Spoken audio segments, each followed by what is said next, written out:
विश्वमोहन ने आज जब अपने शानदार ऑफिस के ऊंचे और भारी भरकम गेट के सामने अपनी काले रंग की चमचमाती मर्सिडीज से नीचे कदम रखा तो उसे नजारा कुछ बदला बदला सा नजर आया।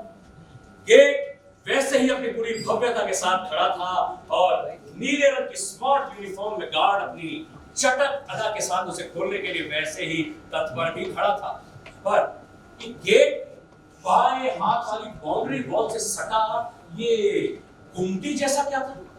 एक नीले रंग की गुमटी थी जिसकी खिड़की खुली हुई थी और जिसके बाहर एक काले रंग की पैंट और लाल रंग की आधी बांह वाली बनियान पहने हुए लड़का खड़ा था। बनियान ठीक वैसे ही थी जैसी अमूल माचो वाले विज्ञापन में सैफ अली खान पहनता है। उस लड़के के गले पे काली डोरी से बंधा एक ताबीज लटक रहा था जो उसके हर ठहाके पर उसके गले पे कुछ ऐसे ऊपर नीचे हो रहा था जैसे खुद भी बतियाना चाहता हो। वो लड़का गुमटी के पीछे उठा पटक कर रहे एक लड़के के साथ लगातार बातें किए चला जा रहा था और बीच में जोर का ठहाका भी लगाता जा रहा था। विश्वमोहन को अपने ऑफिस से सटी इस गुमटी में होती इस नई किस्म की गतिविधि का मतलब समझ में नहीं आया। उसकी निगाहें उठी तो उसने देखा गुमटी के ऊपर एक साइन बोर्ड लगा है जिस पर लिखा था गरीब नवाज चिकन शॉप और जिसके शुरू में एक लाल रंग की कलगी लगा मुर्गा बड़े शान से मुस्कुरा रहा था। अरे ये मुर्गा मुस्कुरा क्यों? क्या इसको अपना हश्र नहीं मालूम? हाँ, शायद ये मुर्गा ये बताना चाहता है कि प्रत्येक मुर्गा कटने से पहले इसी तरह शान से मुस्कुराता है, या ये कि देखो मैं मरने से नहीं डरता, हंसते हंसते अपनी जान पर खेल जाऊंगा। बहरहाल उस गुमटी की खुली हुई खिड़की के बाहर एक काले रंग का बोर्ड टंगा था जिस पर खड़िया से लिखा था ताजा चिकन 100 रुपए किलो एंड ड्रेस्ड चिकन 120 रुपए किलो। है? तू क्या मुर्गा यहाँ बेचने की भी तैयारी है? अरे सुबह सुबह ये क्या? किसने इजाजत दी? सर आप किसने इजाजत दी इस गरीब नवाज चिकन शॉप वाले को यहाँ खुले में अपनी गुमटी रखने की? क्या इस तरह ये खुले में मुर्गा ये काटा बनाया बेचा जा सकता है? ये तो सरासर लोगों की संवेदनाओं को आहत करने जैसा हुआ। आखिर सब लोग तो नॉन वेजिटेरियन नहीं होते। जरा जरूरत तो देखिए, यही काटेंगे, यही बनाएंगे और यही ये ताजा चिकन 100 रुपए किलो बेचे। मैं भी देखता हूँ कैसे बेचते हैं। क्या अभी मजाक है? हमारा ऑफिस टेक्नोलॉजी क्षेत्र में काम करता है। तमाम संभ्रांत लोग यहाँ आते जाते हैं। इतना इन्वेस्टमेंट करके मैंने इसे इतना भव्य सुंदर बनाया है और ठीक इसके बगल में ये गरीब नवाज चिकन शॉप। मैं भी देखता हूँ कैसे बेचते हैं। विश्वमोहन ने अपने ऑफिस के गेट से अंदर प्रवेश करते हुए गार्ड से कहा, गंगाधर सर जरा ऊपर आओ। जी सर। क्यों गंगाधर, तुमने ये गरीब नवाज चिकन शॉप की गुमटी नहीं देखी? तो तुमने इसे यहाँ लगने कैसे दिया? सर जब मैं यहाँ ड्यूटी पर आया था तो पहले से ही रखा हुआ था। सर रात में रखा गया होगा। सर बोर्ड वगैरह तो उसने भी लगाया है, मुर्गे मुर्गियां भी रखी है सर। तुम्हें मना करना चाहिए था ना। मना किया था पर वो नहीं माना। अच्छा कहा नहीं तुमने? साहब तुम्हारी शिकायत कर देंगे, गुमटी हटवा देंगे, बेकार नुकसान होगा। ये नहीं कहा था सर। अच्छा तो क्या बोला ये? सर उसने कहा कि तुम्हारे साहब बड़े आदमी होंगे अपने घर के, हमें भी तो अपना काम धंधा करना है। अच्छा सुनो, एक बार फिर जाओ और इस बार गौतम सर को अपने साथ ले जाना। वो से प्रशासनिक तरीके से समझा देंगे। Gautam yes sir. देखो एक बार गंगाधर के साथ उस गरीब नवाज चिकन शॉप वाले के पास चले जाओ और उसे सीधे सीधे समझा देना शराफत से अपनी गुमटी हटा ले, वरना साहब तुम्हारी शिकायत कर देंगे। Okay sir. आगे बढ़ो। जब तक गौतम और गंगाधर वापस लौटते हैं तब तक हम विश्वमोहन के बारे में थोड़ा और जान लेते हैं।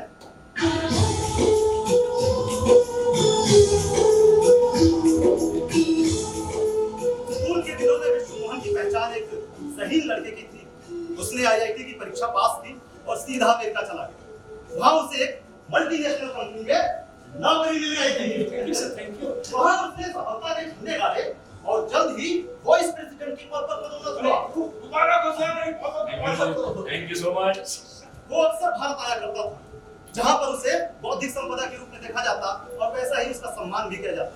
वो कई महत्वपूर्ण परियोजनाओं से जुड़ा हुआ था और दोस्तों, रिश्तेदारों और सहयोगियों के बीच एक सफल आदमी के रूप में जाना जाता। वो देश विदेश घूमता, बड़े बड़े प्लान बनाता, प्रोजेक्ट को संचालित करता और तो और कॉर्पोरेट वर्ल्ड में अपनी आवाजाही बनाए रखता।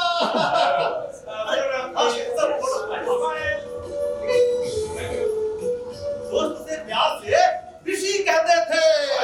हेलो ऋषि। और क्योंकि वो ज़हीन था, इसीलिए 10 वर्ष अमेरिका में रहने के बाद उसे ऐसा लगने लगा कि वो कहीं नहीं जा रहा है। वो पेड़ की उन शाखाओं की तरह है जो हिलती तो रहती है, लेकिन जिसका तना और जड़ें सिरे से ही गायब।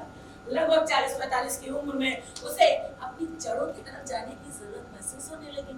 और इधर उसकी पत्नी भारती अमेरिका से ऊब गई थी। Let's go back to India.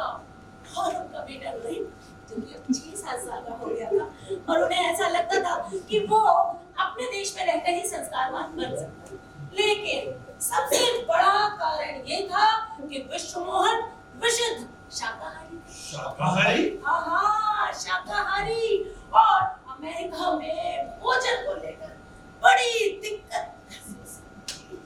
तो उन्होंने वापस भारत लौटने का मन बना लिया।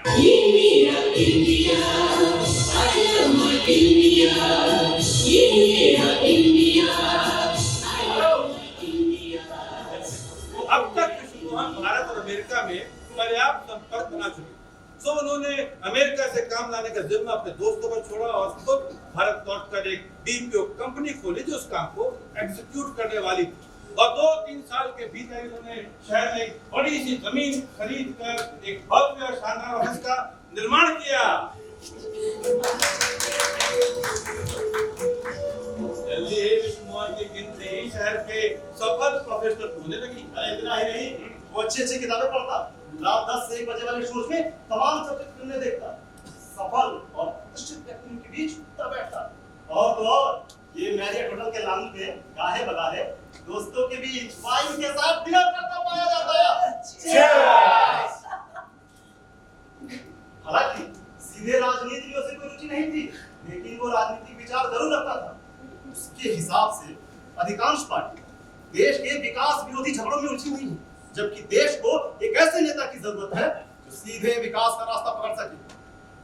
लेकिन वो देश विदेश के तमाम उदाहरणों में, जिसमें उसका खुद का उदाहरण भी शामिल था, उसे समझा सकता था कि विकास का रास्ता ही बिल्कुल सही रास्ता है। और जैसा कि अक्सर सफल आदमियों के साथ होता है, शहर के पार्षद और विधायक उन्हें जानते थे। कई सारे रसूख लोगों के साथ उनका उठना बैठना था, मंत्रियों के साथ उठना बैठना था, विधायक के साथ उनका हेलो हाय भाई साहब वाला परिचय था। थानेदार साहब उन्हें जानते थे और तमाम रसूखदार जगहों पर उन्हें देखा जा सकता था। कुल मिलाकर विश्वमोहन भारत की उस नई जमात में शामिल था जिसे भारत को चमकदार बनाने का श्रेय जाता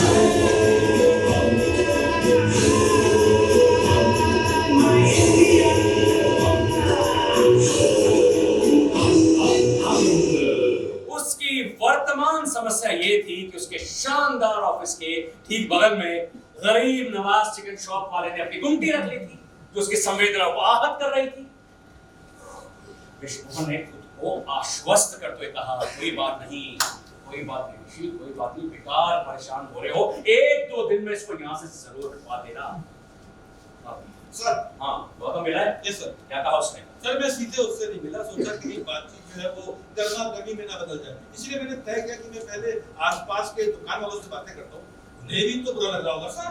ठीक किया, पर बात की। Yes sir. सबसे पहले मैं बनारसी पान वाले के पास गया, उससे पूछा तो वो कहता है कौन सी दुकान? अरे आपके अंदर नाम है नहीं, वो काटे जा रहा है खटरा कट वहाँ पे। अरे भाई साहब, सबका अपना अपना धंधा है। फिर मैं साजी दूध वाले के पास, उससे मैंने कहा, अरे सुनो भैया, हमारे यहाँ लोग ये दूध दही घी श्रीखंड खरीदने आते हैं, अरे बगल में ये मुर्गा कट्टे देखेंगे तो क्या कहेंगे?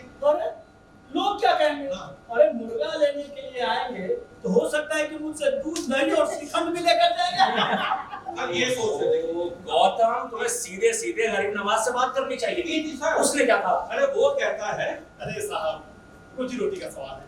आप कहेंगे तो पर्दा कर लेंगे, बाकी सुनती नहीं रहेगी। अच्छा, अरे जो बुरियों के पंख, गर्दन और ये बाकी कचरा निकलेगा, इसका तुम क्या करोगे? अरे सर, वो जो पास में नाली है उसमें बहा देंगे सर, वो नाली चौक हो जाएगी, Yes. उसमें से बदबू आएगी, उसका क्या होगा? बिल्कुल, यही मैंने भी कहा तो वो बोला अब हर बात का ठेका हम ही ने थोड़े ले रखा है।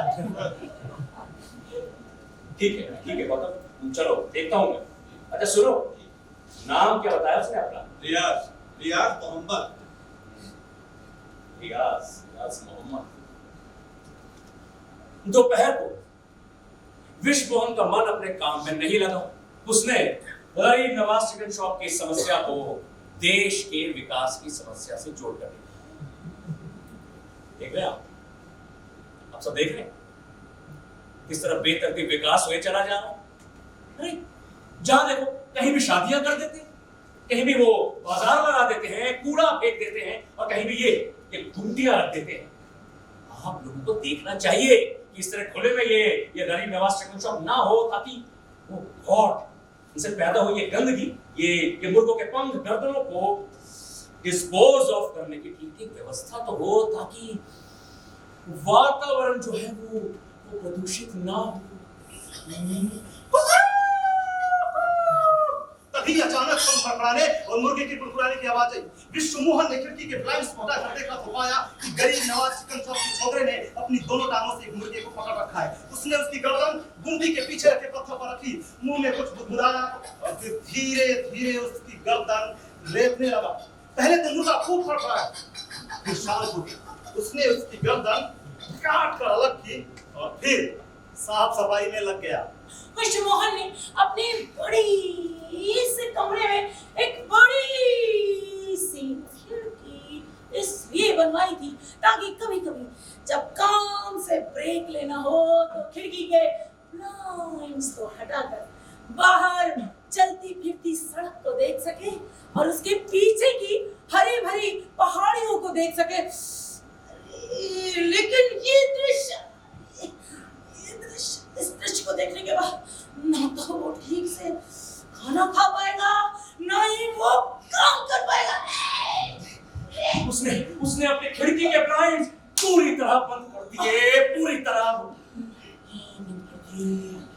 और वो फिर वापस अपने सोफे पे आकर बैठा और एक तरफ अपना सिर झुकाकर उसने अपनी आंखें बंद कर ली।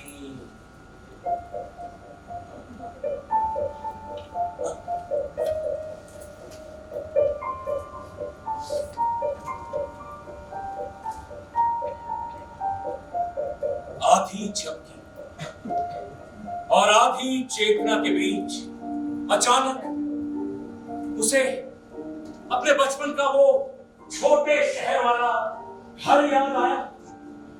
पुराने स्टाइल की घरेलू हलवा वाली छत, दोनों तरफ बड़े बड़े कमरे और बीच में एक बरामदा, बरामदे के ठीक सामने एक छोटा सा सुंदर सा बगीचा, बगीचे के सामने खड़ी पट्टियों वाला गेट और उसी की बाउंड्री वॉल, और गेट के गोल फ्रेम के ऊपर चढ़ी हुई मधुमालती की बेल जो पूरे घर को खुशबू से भर देती।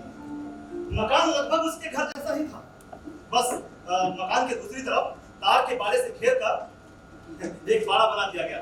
सरदार रंजीत सिंह का बेटा मंजीत सिंह और बब्बी उसका गहरा दोस्त था। दोनों की उम्र 7-8 साल, दोनों का स्कूल है और दोनों के पास खेलने कूदने का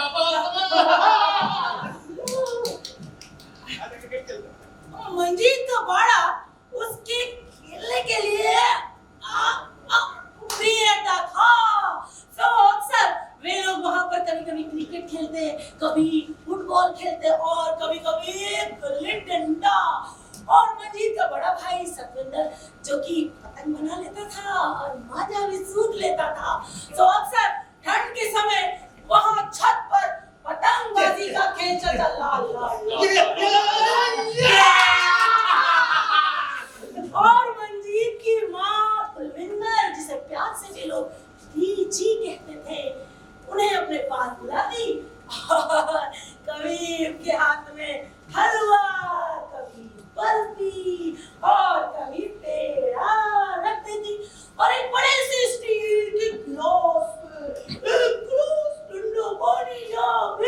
लस्सी। मंजीत का बड़ा उसके खेलने का भी अड्डा था। विशेषकर इतवार के दिन, उस दिन रंजीत सिंह परिवार सुबह से दोपहर तक नहाने का विशेष उपक्रम करता। उस दिन पगड़ियां खोलकर रख दी जाती और घर के पुरुष सदस्य धूप में बैठ करके बाल सुखाते थे। बिना फिक्सों लगी फहराती हुई दाढ़ी में रंजीत सिंह उसे अत्यंत भव्य और शानदार दिखते थे। वो अक्सर सोचा करता था कि बड़ा होकर वो भी दाढ़ी रखेगा। वो भी एतवार का दिन था। मंजीत को ढूंढता हुआ वो उसके घर गया, पर मंजीत वहां नहीं मिला। शायद बाजार गया हुआ था। मछिया पर बैठी उसकी माँ सब्जी काट रही थी, हमेशा की तरह। पीले रंग की समीज और सलवार पहने हुए, गले में सफेद दुपट्टा भी था। विष्णु, जिसे वो प्यार से विशु कहा करती थी, उसको देखते ही बोली, अरे विशु, मंजीत अभी आता ही होगा, तू तब तक जा बाड़े में खेल। अच्छा बीजी कहता हुआ वो बाड़े में पहुंच गया। बाड़े के कोने में जालीदार कुआं घर में मुर्गियों के लिए एक दरवा भी था। उसमें 10-20 मुर्गियां हमेशा रहा करती थी। विष्णु मोहन के लिए वो खेल की वस्तु थी। वो उसे दाने डालता, पानी पिलाता और जब उनमें से कुछ बाहर निकल भागती तो उनके पीछे हुर करता हुआ दौड़ लगाता था। उस दिन बाड़े में उसके पीछे पीछे एक और व्यक्ति ने प्रवेश किया। वो मंजीत के बाबा यानी कि दारजी थे। दारजी घर के सबसे वरिष्ठ सदस्य थे। सफेद सलवार, सफेद कुर्ता, सफेद पगड़ी, सफेद कराती हुई दाढ़ी और कमर में लटकती हुई एक काले रंग की छोटी सी बयान और उसमें कटार। विशु को वो किसी पुराने जमाने के योद्धा की तरह नजर आते थे। हालांकि दारजी विशु को बहुत प्यार करते थे, लेकिन विशु उसे बहुत डरता था। जैसे ही दारजी ने मुर्गियों के दरबार में प्रवेश किया, मुर्गियां इधर उधर भागने लगी। कुछ तो दरवाजे से बाहर निकल भागी और उसने जब प्यास के मुर्गियां ज्यादा दूर कहां पहुंची है, दारजी का अद्भुत स्थिति थी। फिर दौड़ कर एक मुर्गी को पकड़ ही लिया और उनके हाथ एक ही पकड़ लगा था। वो उसने फरफराई उनके हाथ से छूकर निकल आया। फिर 80 वर्ष की अवस्था में भी दारजी ने दौड़कर उसे फिर से पकड़ ही लिया। फिर दोनों टांगों से उसका लटकाते हुए फांसी पर एक पत्थर के पास ले गए। पहले तो उसकी गर्दन मरोड़ी, फिर फांसी पर एक छुरी से एक ही बार में उसका गर्दन धड़ से अलग कर दिया। उसने उसका धड़ पर फराया, फिर धीरे धीरे शांत हो गया। विष्णु मोहन से दृश्य देखा नहीं गया। वो अपने घर के लिए निकल भागा कि रास्ते में उसे मंजिल मिला। अरे विशु, तू कहाँ जा रहा है? देख मैं तेरे लिए बॉल लेके आया, तो खेलते हैं लोग। नहीं, आज मैं जा रहा हूँ, कल से खेलूंगा। उस दिन के बाद से विशु का मंजीत के घर आना जाना कम हो गया। अगर बीजी प्यार से अपने हाथों से उसे हलवा खाने के लिए देती तो उसे उनके हाथ से वो हलवा लेने का मन नहीं करता। वो उससे पूछती, अरे विशु, अरे आजकल तू दादा आता भी नहीं है, क्या बात है, नाराज है? नहीं बीजी, ऐसी कोई बात नहीं है। अच्छा, ऐसी कोई बात नहीं है। तो ये हलवा खा। अपने मन से हलवा ले ले और दरवाजे से बाहर निकलकर किसी कोने में गिरा देगा। धीरे धीरे विशु मंजीत के परिवार से दूर होता चला गया। हालांकि मंजीत से उसकी दोस्ती बनी नहीं। जब मंजीत का परिवार वो शहर छोड़कर किसी दूसरे शहर गया था तो वो उसके गले लगकर खूब रोया था। खूब रोया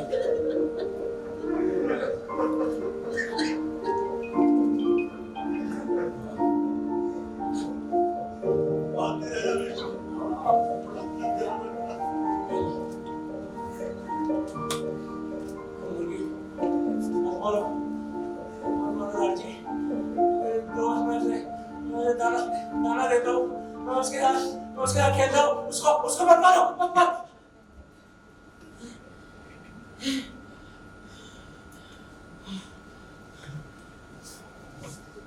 विश्वभर की तंद्रा टूटी।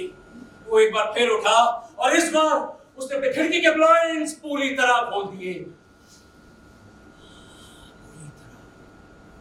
सामने सुंदर हरी भरी पहाड़ी से होते हुए उसकी निगाहें एक बार फिर से करीम नवाज चिकन शॉप पे जाके टिक गई।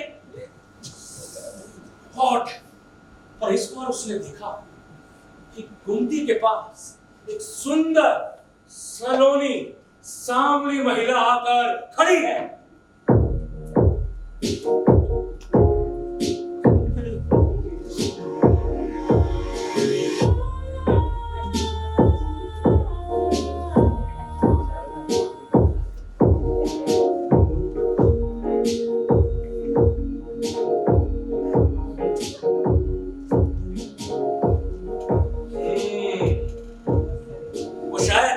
श्रीखंड खरीदने के बाद अब चिकन खरीदने आई थी।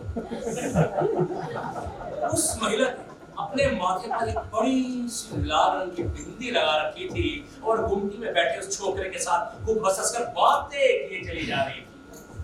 अब घर जाकर वो इस चिकन के और छोटे-छोटे टुकड़े करेगी, फिर खूब मसाले डालकर उसे पकाएगी, फिर रात को रोटियों के साथ उसे टेबल पर सर्व करेगी और फिर खाने के बाद अपने पति से प्रेम करेगी।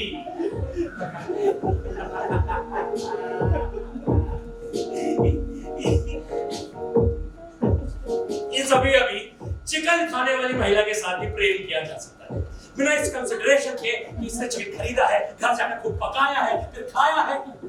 ठीक है, कुछ भी गलत नहीं था, और विश्व मोहन के मन को ये विचार ही अच्छा नहीं लगा। टेलीविजन और फिल्मों में अक्सर शिफॉन में लिपटी लुनाई वाली दमकती महिलाओं को देखकर जो अक्सर बहुत ही सोफिस्टिकेटेड अंदाज में वो छुरी और कांटे से वो मीट या चिकन का टुकड़ा काटकर उछालकर अपने मुंह में डालकर खाती थी ना, विश्व मोहन को इतना गुस्सा आता था, उसके मन में आता था कि उनसे पूछे। Hello ma'am. हेलो। कैसी हैं आप? एक बात मैं आपसे पूछ सकता हूँ? जी। जो चीज आप खा रही हैं, क्या आपने उसे कभी कटते हुए देखा है? जी नहीं। अरे देखिए, आप सब भी देखिए। उसे लगा कि वे लोग उसकी बात सुनकर उसे एक बेहुदा आदमी माने। ठीक वैसे ही जैसे दक्षिण भारतीय फिल्मकार वैद्यनाथन को कई लोग मानते हैं, जिन्होंने अपनी फिल्मों में दर्शकों को उन बूचड़खानों की सैर कराई जहां पर असंख्य बकरे, भैंसे, गाय काटे जा रहे थे, डिब्बों में बंद किए जा रहे थे और विश्व भर में भेजे जा रहे थे। शायद उन दमकती लुनाई वाली महिलाओं और उनसे लिपटे शानदार पुरुषों का भोजन करने। अरे वैद्यनाथन की फिल्मों को तो देखकर कई लोगों ने मांसाहार तक छोड़ दिया है।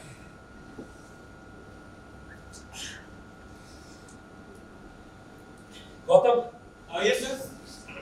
सॉरी देखो मैं घर जा रहा हूँ, मेरी तबीयत ठीक नहीं। Please take care sir. हाँ, तुम दफ्तर संभाल लेना प्लीज। गंगाधर मेरी गाड़ी। विश्व मोहन ने वहां से अपने इलाके के थाने का रुख किया। थानेदार अशोक पटेल से उसकी खासी जान पहचान थी। Hello sir. अरे मोहन जी, आप यहाँ थाने में कैसे? बस आपसे कुछ जरूरी काम था।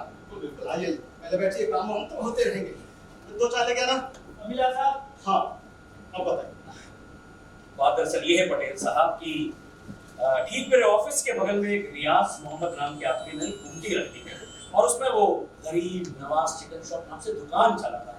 अब जानते हैं रोज वहाँ पे खुले में वो मुर्गे काटे जाते हैं, बनाए जा रहे हैं और बेचे जा रहे हैं। गंदगी कर रहे हैं, सो अलग से देखिए सर, मैं चाहता हूँ कि आप प्लीज उसे वहाँ से हटाओ प्लीज। और ये मामला है। पहली बात तो ये कि उसके पास नगर निगम का लाइसेंस है, फिर कोई खुले में ये काम कैसे कर सकता है? एग्जैक्टली। आप फिक्र मत करिए, मैं कल ही 2 सिपाहियों को भेज दूंगा। और बताइए। सर बात ये है पटेल साहब की ठीक मेरे कमरे के नीचे ही उसकी दुकान है, दिन भर चिक चिक चिक चिक लगी रहती है सर। मैं सच में बहुत परेशान हो गया हूँ। आपको चिंता करने की जरूरत नहीं, अब आप कल से परेशान नहीं हो। और बताइए। बस यही काम था सर। अच्छा आप काफी बिजी लग रहे हैं, मैं आपको ज्यादा डिस्टर्ब नहीं करूंगा, चलता हूँ मैं सर, चलता हूँ। विश्व मोहन ने अपनी गाड़ी में से एक सिगरेट का पैकेट निकाला और पटेल साहब जरा इसको ट्राई कीजिएगा। इसकी क्या जरूरत थी? आप पीजिए तो सही, देखिए ये इंपोर्टेड है, फ्लेवर्ड है, आप पिएंगे ना आपको मजा आएगा। अरे थैंक यू लेकिन इसकी क्या जरूरत थी? वैसे ये सब तो हमारा काम है। I know sir. Okay sir, मैं चलता हूँ। और अगले ही दिन विश्वमोहन जब अपने दफ्तर पहुंचा तो उसने देखा गरीब नवाज चिकन शॉप बंद पड़ी थी। यस बंद पड़ी थी, बंद। नहीं वो बाहर वो मुर्गे रखने वाली जाली थी, नहीं वो काटने के लिए वो छोकरा मुझे दिख रहा था, बस वो रियाज गुमटी के बाहर खड़ा हुआ था। वो पुलिस वाले आए थे, बंद करवा गया साहब। विश्वमोहन को यह सुनकर अजब संतोष का एहसास हुआ।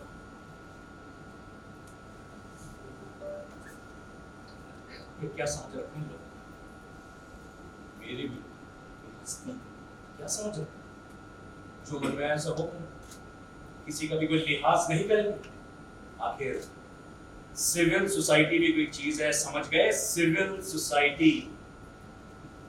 चलो जरा ऊपर दफ्तर पहुंचकर थानेदार पटेल को फोन करके धन्यवाद तो पहले जरा एक पान तो खा। दरअसल विश्वमोहन को वहां विजयी मुद्रा में खड़े रहने की प्रबल इच्छा हो रही थी। बनारसी पान ये लीजिए साहब। ये पान खाना तो बस एक बहाना था। पान चबाते हुए उसने रियाज को कन्फ्यूज से देखा। रियाज भी उसे ही घूरा। पहले तो विश्वमोहन ने उसे नजरअंदाज किया, फिर एक उचट्टी सी निगाह डाली और ऊपर अपने ऑफिस में चला गया। पान देना। ये लेना, पैसे देना। रियाज एक टक विश्वमोहन की ओर देखे चला जा रहा था, क्या उसकी निगाहों में एक किस्म की चुनौती थी।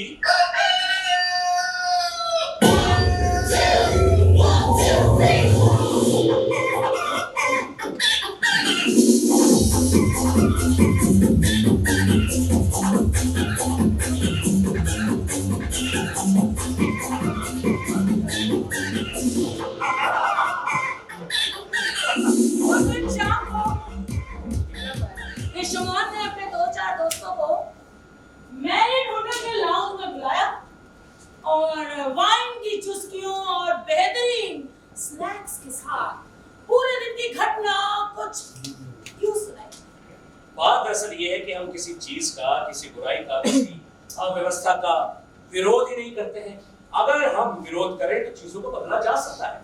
विश्वमोहन के एक बहुत अच्छे मित्र मिस्टर सुरेंद्र सिंह, जिन्हें बटर चिकन और चिकन टिक्का खाना बहुत पसंद है, उन्होंने कहा अब सवाल ये है कि आप ये चिकन शॉप का विरोध करना ही नहीं। मेरी नानी की मेरी नजर में ये शाकाहार वाकाहार बेकार की चोचलेबाजी। अरे ये कोई चोचलेबाजी नहीं। अरे हमारे देश में क्या, बाहर यूरोप और अमेरिका में भी शाकाहार एक आंदोलन के रूप में उभर कर आया है। हाँ, बाकायदा वेजिटेरियन सोसाइटीज बनी हुई है वहाँ पे, और सैकड़ों लोग ये जो मांसाहार है ना उसको गैर जरूरी मानते हैं। हाँ, और यहाँ भारत में 50% से ऊपर लोग शाकाहारी तो हैं। वाह, ये सिर्फ जैनी हो और आप जैसे कुछ हिंदुओं का धार्मिक प्रोपेगेंडा है। देखिए, आप मुझे जरा ये बताएंगे इस बारे में क्रिश्चियन मान्यता क्या कहती है? क्रिश्चियन मान्यता? हाँ, क्रिश्चियन मान्यता। आपने पाइथागोरस का नाम सुना है? कौन? वो गणित वाला? हाँ, महान गणितज्ञ पाइथागोरस। पाइथागोरस ने आज से 2000 साल पहले यूरोप में शाकाहार का प्रचार किया था। पाइथागोरियन शुद्ध शाकाहारी होते थे क्योंकि वो इसे सात्विक जीवन का एक जरूरी मूल्य मानते थे, और इसके लिए चर्च ने उन्हें बहुत प्रताड़ित किया, विधर्मी घोषित कर दिया, यहाँ तक कि जिंदा तक जला दिया। और धीरे धीरे सैकड़ों सालों में लोगों को उसकी बात समझ में आ गया। हाँ, इरास्मस, मोंटेन, दा विंची जैसे महान लोगों ने उसकी बात का समर्थन किया, और आज क्रिश्चियनिटी के भीतर ऐसे बहुत बड़े समूह हैं जो मांसाहार वगैरह जरूरी मानते हैं। विश्वमोहन के एक और बेहतरीन मिस्टर सतेंद्र सिंह, जो कि खेल की दुनिया से आए हैं, बॉक्सिंग के चैंपियन हैं और जिन्हें मटन खाना बहुत पसंद है, उन्होंने कहा भाई ये बॉडी शॉडी बनाने के लिए तो मीट खाना जरूरी होता है, वरना शरीर में ताकत कहाँ से आएगी भाई? ये भी गलत अवधारणा है। विज्ञान ये सिद्ध कर चुका है कि मीट के बहुत ही छोटे से हिस्से से न्यूट्रिएंट जो है ना वो आदमी के शरीर में पहुंचता है। हाँ, मैड काउ डिजीज जैसी बीमारियां जरूर हो सकती हैं, लेकिन भाई जानवर तो जानवर ही होता है, सदियों से उसका शिकार हो रहा है। ये जरूरी नहीं है कि आज के युग में भी उनको बहुत वैसे ही जुल्म ढाए जाने चाहिए, बिल्कुल नहीं। एक जमाना था जब यूरोप में मुर्गियों का गला देखकर उन्हें उल्टा लटका दिया जाता था ताकि उनका पूरा खून बह जाए और उनकी अच्छे से साफ सफाई की जा सके, या फिर मोटे मोटे गठानों वाली रस्सियों से सूअरों को तब तक पीटा जाता था जब तक कि वो मर न जाए, ताकि उनका जो मांस है स्वादिष्ट और पिलपिला हो सके। जबकि विज्ञान ये सिद्ध कर चुका है कि जानवरों के भीतर ठीक वैसा ही नर्व सिस्टम होता है जैसा हम मनुष्यों के भीतर, तो क्या आज भी उनके ऊपर वैसे ही जुल्म ढाए जाने चाहिए? No, I said no.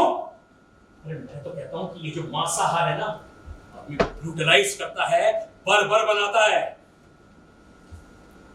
लेकिन ऋषि, अगर सब लोग ये मीट, मछली, चिकन खाना बंद कर देंगे तो फिर दुनिया में भोजन की कमी नहीं हो जाएगी यार? बिल्कुल कमी नहीं होगी, बिल्कुल नहीं होगी। अगर इसकी जगह वो ऑर्गेनाइज्ड एनिमल फार्मिंग बंद कर दी जाए तो इतना अनाज बचेगा कि पूरी दुनिया का पेट आसानी से भरा जा सकता है।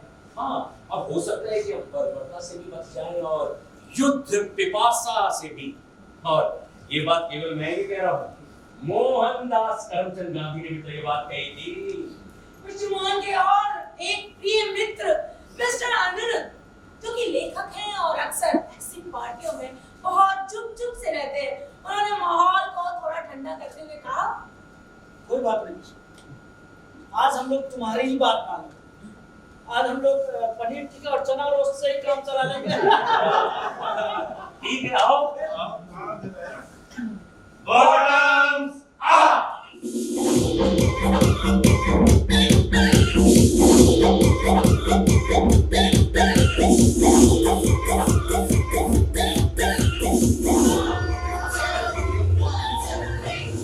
अगले कुछ दिनों तक मिस्टर मोहन का ऑफिस ठीक वैसा चला जैसा वो चाहता था, शांत और सुव्यवस्थित। उसने अपने 2-4 काम निपटाए और 1-2 दिन की छुट्टी लेने की सोच ही रहा था कि तभी एक्सटेंशन पर मिस दीपा घोष की आवाज सुनाई दी। Sir, mister Hamid Khan is here. He wants to meet you. कौन हमीद खान? मैं किसी हमीद खान को नहीं जानता, मुझे तो सही क्या काम है? सर, वो ये कह रहे हैं कि वो यहाँ के पार्षद हैं और आपसे मिलकर ही बात करें। अच्छा, पार्षद हैं? ठीक है, उनको भेजो ऊपर। और सुनो, गौतम सर को भी आने के लिए कह देना और साथ में 2 कप चाय भी भिजवा देना। Right sir. ठीक है, आइए बैठिए। शुक्रिया।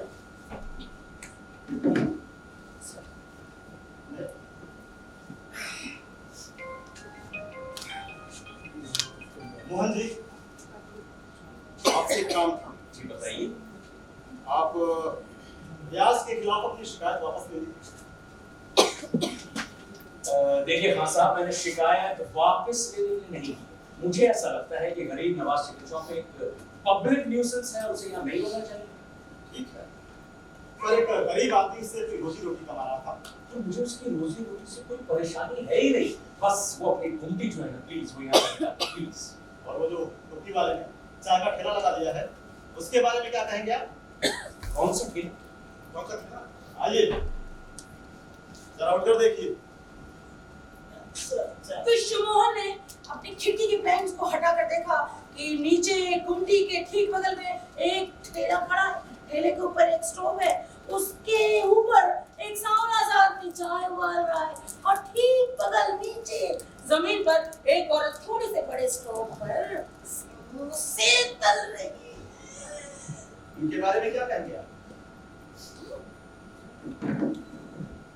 इनके बारे में क्यों ही कहेंगे? आखिर ये सब आपके लोग हैं। वो कोई मेरे लोग नहीं है। मैं उनकी भी शिकायत करूंगा, उन्हें भी यहाँ से हटाने की मैं कोशिश करूंगा। ऐसे तो यहाँ पे पूरा बाजार ही लग जाएगा। देखते हैं विश्व मोहन जी आप क्या क्या करते हैं। देखिए, मेरी आपसे गुजारिश है कि आप रियाज के खिलाफ अपनी शिकायत वापस करें।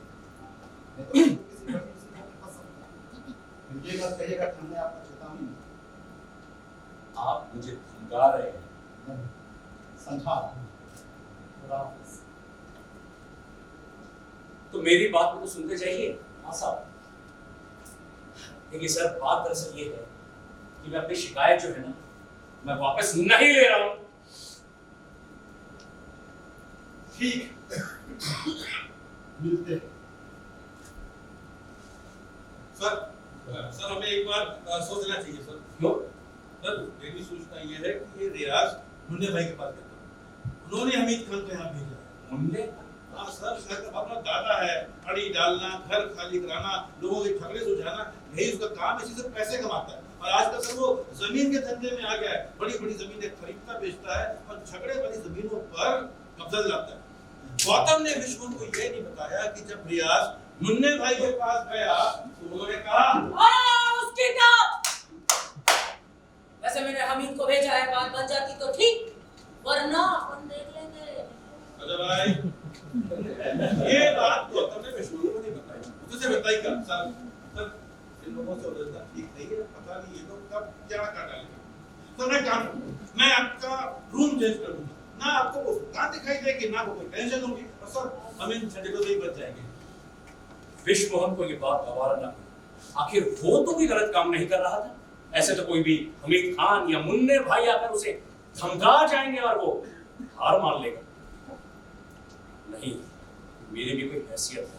गौतम, अभी पुलिस स्टेशन तक गया था ना, जरूरत पड़ेगी तो एसपी साहब के डीआईजी के पास तक जाऊंगा। डीआईजी? हाँ, डीआईजी तो वैसे भी मेरे कॉलेज का दोस्त है। अक्सर शाम को ना मैरियट में मिल जाया करता है। गौतम चलो चलो, तुम कुछ नहीं होगा। गौतम अभी अभी विश्वमोहन के कमरे से बाहर निकला था कि तभी दो चार लोग खाकी पैंट, सफेद कमीज और काली टोपी लगाए विश्वमोहन के कमरे में दाखिल हुए। गौतम उनमें से एक को जानता था, झूठ नहीं बोला। जी प्रणाम, आज आप हमारे कार्यालय में। राधे राधे। वो हम लोग मोहन जी को बधाई देने आए हैं। अच्छा, सबसे मिलने आए हैं। हाँ सर, सामने आइए। राधे राधे मोहन जी। नमस्कार नमस्कार, आइए आइए। अरे धन्यवाद धन्यवाद।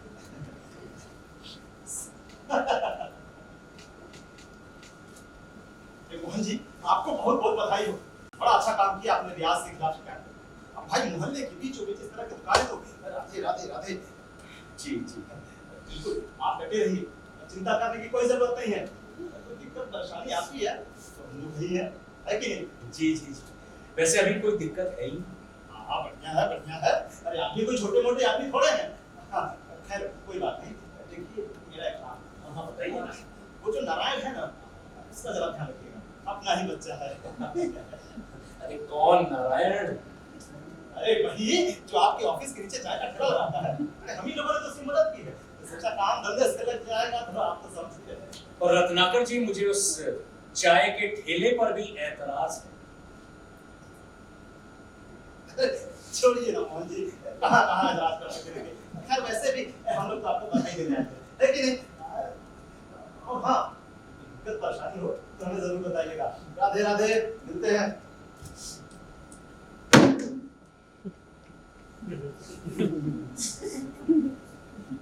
सर मैंने आपसे पहले ही कहा था, देखिए बात बिगड़ती जा रही है सर।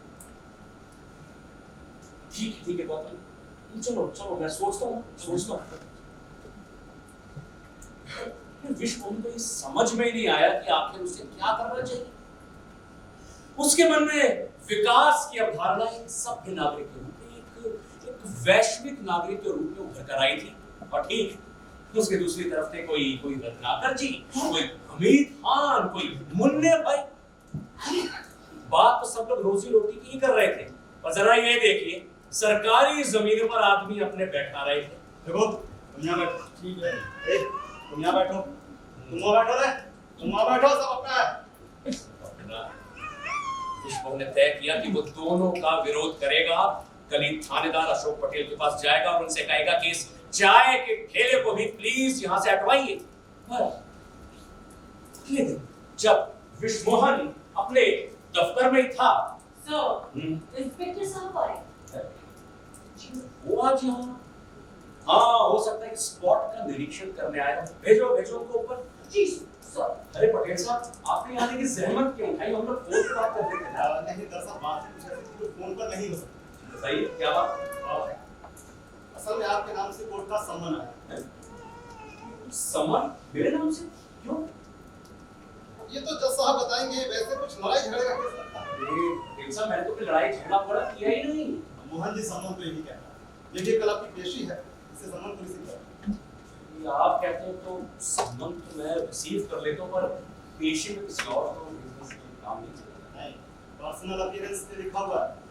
देखिए इस सलाह मानी तो आप एक वकील कर लीजिए जो जज साहब को मुंह देखकर बात कर लेगा। मैं कलेक्टर साहब से बात करूं? नहीं, बिल्कुल नहीं।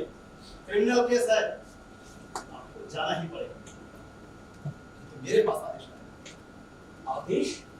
जी हाँ, आपको अरेस्ट करने के आदेश। अब विश्वमोहन को समझ में आया कि वो किसी बड़ी मुसीबत में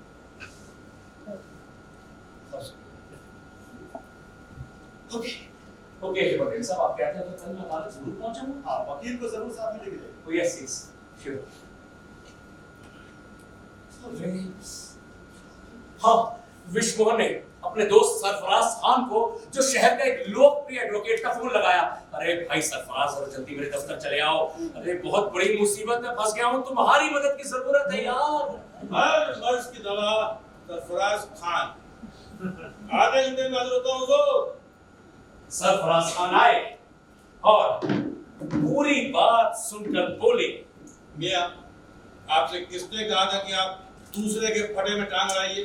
हाँ, किसी ने नहीं कहा था, किसी ने भी नहीं कहा था, पर ये भी तो गलत है ना कि आप वो खुले में खड़े होकर मुर्गी काटने लगे। अरे यार, तुम एक दुकान की बात कर रहे हो, यहाँ पर लोग बिल्डिंगें ताने ले रहे हैं, नदियां और रास्ते रोक के ले रहे हैं, तुम बेचारे एक मुर्गी वाले की जान लेने पर तुले हुए हो। क्या तुम बोले चले जा रहे हो? जान लेने पे तुले हुए हो? जान वो मेरी ले रहा है, मेरी ले रहा हूं। देखो, आओ तो सही, जरा देखो तो सही। मेरे दफ्तर के बाहर ये सब कुछ भी है। कोई मेरे घर या दफ्तर के बाहर खड़े होकर खुले में मुर्गी काटे बनाए बेचे, मुझसे तो बर्दाश्त नहीं होगा। मैं क्या, कोई भी संवेदनशील आदमी इसको बर्दाश्त नहीं करेगा। जनाब, आप जैसे संवेदनशील आदमी को चाहिए कि वो शहर में रहना छोड़ दे, क्योंकि धीरे धीरे हमारे शहर ऐसे होते जाएंगे। एक बात और समझ लीजिए हुजूर, हमारा देश अभी संपन्न नहीं हुआ, और जब तक वो संपन्न नहीं होता है तब तक रोजी रोटी यहाँ पर सबसे बड़ा मुद्दा रहेगा, बाकी सारे मुद्दों से ऊपर। कल मिलते हैं कोर्ट में 10:30 बजे। अगले दिन ठीक 10:30 बजे विश्वमोहन अदालत पहुंच गया। वो वक्त का बहुत पाबंद था, लेकिन सरफराज भाई साहब का तो कहीं अता पता ही नहीं था। विश्वमोहन ने देखा अदालत में काले कोट पहने वकील हाथों में फाइलों के पुलिंदे लिए इधर से उधर आ जा रहे थे, और उनके पीछे पीछे उनके क्लाइंट्स कुछ एनिमेटेड सी चर्चा करते हुए। और विश्वमोहन को ऐसा लगा ये जो वकील है ना, ये उतने व्यस्त है नहीं जितना दिखाने की कोशिश कर रहे हैं। अदालत में बहुत सारे लोग थे, कुछ अमीर थे, कुछ गरीब थे, और सैकड़ों नौकरी वाले एक कोने में ना जाने क्या टाइप की कर रहे थे। बाप रे, इतने लोग न्यायालय आते हैं और इतने लोग आपस में झगड़ रहे हैं। इसमें कोई शक ही नहीं है कि देश के न्यायालयों में सैकड़ों मुकदमे लंबित पड़े हैं और लोग हैं कि आपस में लड़े जा रहे। अरे ऋषि, तुम कब आए भाई? तुम कहते मुझे यहाँ कुछ भी समझ में नहीं आ यार, रहा। कहाँ परेशान हो रहे? अभी कौन सा तुम्हारा केस लग रहा है? आओ चलो देखते आओ। इतना कहकर वो उसे प्रथम श्रेणी न्यायालय क्रमांक 3 में ले गए। समन वहीं से आया हुआ था। एक ऊंचे चबूतरे पर जज साहिबा बैठी हुई थी। उनके पास बैठा हुआ क्लर्क उनके द्वारा दिए गए निर्णय को लिखता जा रहा था। एक दूसरा क्लर्क जो दरवाजे के ठीक पास बैठा हुआ था, वो अपने टेबल का दराज खोले वकीलों से शरेआम रुपए लेकर उसमें रखता जा रहा था। उन दोनों को देखते ही बोला, अबे टाइम लगेगा। तो जल्दी करो यार। हाँ ठीक है देखते हैं। आओ। अरे गुप्ता, हमारी भी संपत्ति। हाँ, और इस बीच उन दोनों ने लगभग कैंटीन में 1 घंटा चाय पीने में बिताया, और सरफराज भाई साहब ने लगभग 150 लोगों से हेलो हाय भाई साहब ये सब किया। और तभी विश्वमोहन ने देखा कि एक पुलिस वैन में बहुत सारे कैदी अदालत लाए गए। उसे ऐसा लगा कि अगर इनमें से किसी ने उसे देख लिया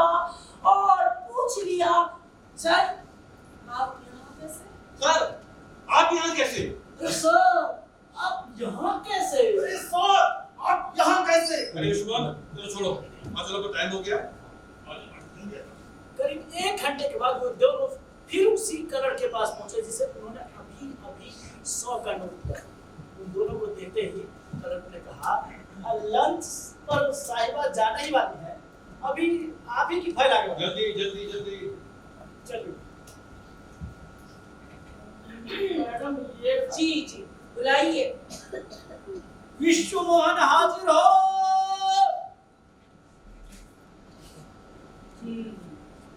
तो आप हैं विश्व मोहन? जी। देखने में तो शरीफ लगते हैं। जी। ये रियाज मोहम्मद की दुकान में आप क्या करने गए थे? मैं उसकी दुकान पे गया ही। देखिए उसने शिकायत की है कि आपने उसे मारने पीटने की कोशिश की, 2-4 गुंडों को उसे पीटने के लिए भेजा। मैंने तो ऐसा कुछ किया यही ही नहीं। अचानक विश्व मोहन को रियाज मिला जो थोड़ी दूर पर खड़ा मुस्कुरा रहा। एक छोटी मुस्कुराहट। आपको मालूम है आपकी ऐसी हरकत से दंगा फसाद हो सकता था, लॉ एंड ऑर्डर की स्थिति बिगड़ सकती थी। शहर के थानेदार ने इस बात की पुष्टि भी की है। दंगा? विश्व मोहन के कटु आलोचक भी उसकी धर्म निरपेक्षता पर शक नहीं कर सकते थे। वो खुले विचारों का आदमी था और धर्म आधारित राजनीति को विकास की राह में रोड़ा समझता था, रोड़ा। और मैनेजर अशोक पटेल, अरे उसने वो दुकान बंद करवाई थी और आज उसने अदालत में ऐसी कौन सी बात की पुष्टि कर दी? जज साहिबा देखिए मैंने अपने जीवन में किसी को थप्पड़ तक नहीं मारा, मैं दंगा करवाऊंगा, मैंने किसी को नहीं मारा। ध्यान रहे आप अदालत से बात कर रहे हैं। योर ऑनर कुछ मुजल्सा वगैरह कराना पड़ेगा। अरे नहीं, मैं तो बस इन्हें वार्निंग देकर छोड़ ही रही हूँ। लेकिन देखिए सरफराज, याद रहे अगर इन्होंने आइंदा दोबारा ऐसी कोई हरकत की तो मुझे इनके खिलाफ सख्त कार्रवाई करनी पड़ेगी। Thank you very much. आजा भाई बस में निकल जा फटाफट। सरफराज और विश्व मोहन दोनों अदालत से बाहर आ गए। उनके पीछे पीछे रियाज अपने दोनों हाथ पैंट की जेब में डाले, शर्ट के 3 बटन खोले, बेपरवाह अंदाज में चलता है। अरे खोलो रे दुकान, सब मामला सुलट गया, किसी के तरफ में सब नहीं है। अगले 2-3 दिन तक विश्व मोहन अपने दफ्तर नहीं गए। वो गहरे पराजय बोध में डूब चुका था। उससे विश्व मोहन को जो राजनीति, कला, संस्कृति और शाकाहार के बारे में बहुत ही सुलझे हुए और भव्य विचार रखता था, उसे विश्व मोहन को जो शायद पूरा विश्व घूम के आ चुका था और इस देश की आर्थिक अर्थव्यवस्था में जरूरी योगदान कर रहा था, उसे विश्व मोहन को एक अदना सा मुर्गी वाला कोर्ट में घसीट सकता था, जलील कर सकता था, जबकि वो बिल्कुल सही है, वो बिल्कुल। और अभी तो चाय वाले से वो टकराया ही नहीं था। हम इनके पीछे थे, कोई रत्नाकर जी, कोई हमीद खान, कोई मुन्ने भाई। आखिर ये लोग किस तरह के गांव, शहर, देश चाहते हैं, किस तरह के, आप बताइए तो सही मुझे, प्लीज बताइए।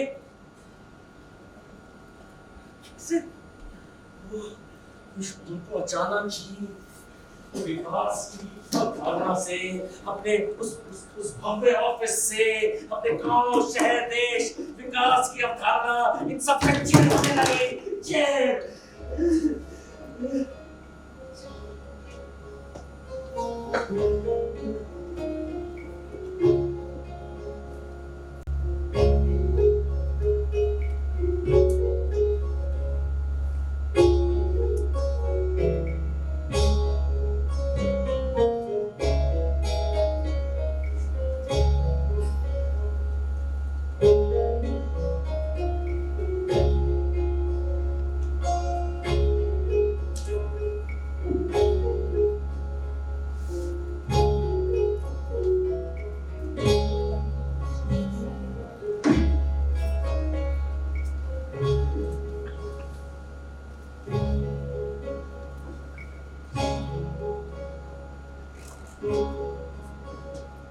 और अगले दिन अपने घर की सुरंग में बालकनी में नाश्ता करते हुए उसकी पत्नी भारती ने उससे कहा, देखो तुम्हारा ऑफिस कितना सुंदर है,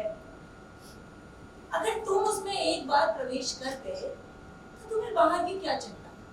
अच्छा चलो ठीक है, चाहो तो अपना कमरा ही बदल लो। और वैसे निर्णय अभी लोअर कोर्ट में हुआ है, लड़ाई आगे भी नहीं जा सकती।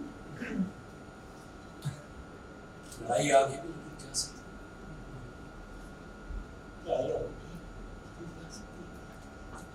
तो पत्नी की बात सुनकर इसका मन कुछ आश्वस्त हुआ और अगले ही दिन अपनी काले रंग की चमचमाती मर्सिडीज में बैठकर वो अपने दफ्तर पहुंचा। Good morning sir. Good morning.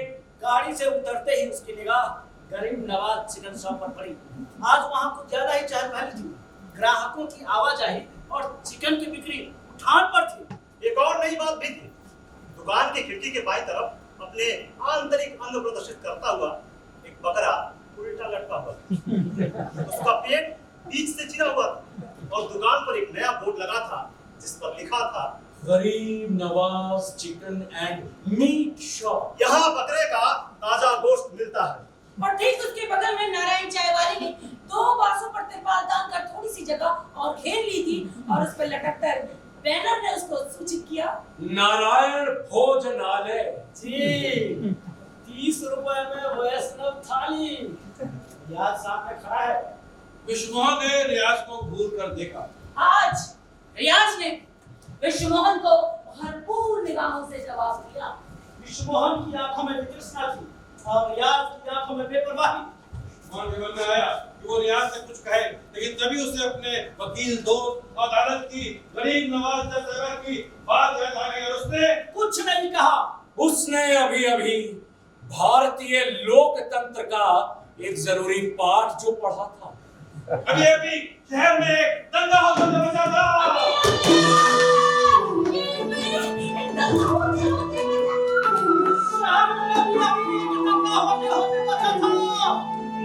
अभी अभी शहर में दंगा होता था।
हरिकेश मौर्य।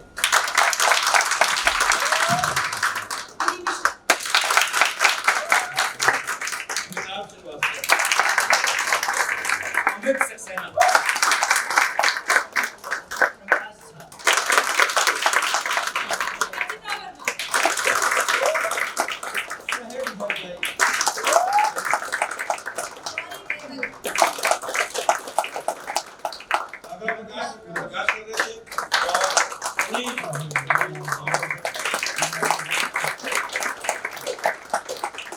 दूसरी कहानी में सहज हरजाई सिंह ने भी बनी नियंत्रण किया।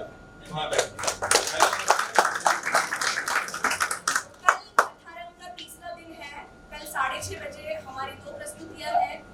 होगी स्त्री के कारनामे और दूसरी होगी मन्नू की बेटियां। तो आप सभी बहुत सी संख्या में आइए, अपने दोस्तों को भी लाइए। और अभी हमने चाय पान का भी कार्यक्रम बाहर किया है, तो सब साथ मिलकर बातचीत